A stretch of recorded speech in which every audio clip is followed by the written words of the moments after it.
Assalamualaikum warahmatullahi wabarakatuh.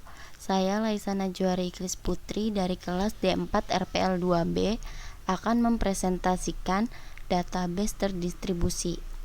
Yang pertama, pengertian database terdistribusi yaitu kumpulan data logik yang saling berhubungan secara fisik terdistribusi dalam jaringan komputer yang tidak tergantung dari program aplikasi sekarang maupun masa yang akan datang. File merupakan kumpulan data yang dirancang untuk suatu aplikasi atau sekumpulan aplikasi yang dekat hubungannya. Kemudian, terdapat jenis-jenis data terdistribusi. Yang pertama, terpusat.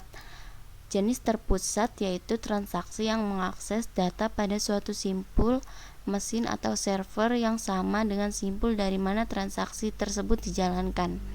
Kemudian yang kedua, terdistribusi, yaitu transaksi yang membutuhkan pengaksesan data di simpul yang berbeda dengan simpul di mana transaksi tersebut dijalankan, atau transaksi dari sebuah simpul yang membutuhkan pengaksesan data ke sejumlah simpul lainnya. Berikutnya, struktur data terdistribusi.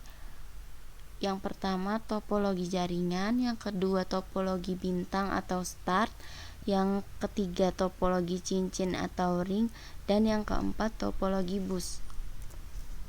Nah, di sini terdapat keuntungan basis data terdistribusi. Yang pertama, pengawasan distribusi dan pengambilan data. Yang kedua, reliability. Yang ketiga, kecepatan pemrosesan query. Yang keempat, otonomi lokal, dan yang terakhir, efisiensi dan fleksibel. Kemudian terdapat kelemahannya juga. Yang pertama, harga software yang mahal. Yang kedua, kemungkinan kesalahan lebih besar. Dan yang terakhir, biaya pemrosesan tinggi. Di sini terdapat ciri yang mendasari data terdistribusi. Yang pertama, data disimpan pada sejumlah tempat. Setiap tempat secara logik terdiri dari prosesor tunggal. Yang kedua, prosesor pada tempat yang berbeda tersebut dihubungkan dengan jaringan komputer. Yang keempat, sistem basis data terdistribusi bukan sekumpulan file yang berada pada berbagai tempat, tetapi sebuah database pada berbagai tempat. Kemudian yang terakhir, setiap tempat mempunyai kemampuan untuk secara mandiri memproses perintah user yang membutuhkan akses ke data di tempat tersebut, dan juga mampu untuk memproses data yang tersimpan di tempat lain. Kemudian ada pemrosesan data terdistribusi. Pemrosesan terdistribusi adalah sekumpulan peralatan pemrosesan yang saling terhubung melalui jaringan komputer dan saling bekerja sama untuk mengerjakan tugas-tugas tertentu.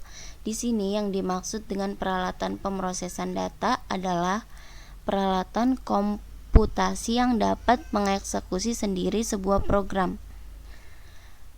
Sekumpulan peralatan yang saling terhubung akan mendistribusikan berbagai macam hal.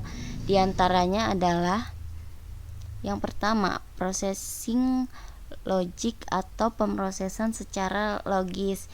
Yang kedua, fungsi. Beberapa fungsi sistem komputer dapat didelegasikan ke beberapa hardware atau software. Kemudian yang ketiga, data, dan yang terakhir, kontrol. Sekian dari saya, kurang-kurangnya mohon maaf. Wassalamualaikum warahmatullahi wabarakatuh.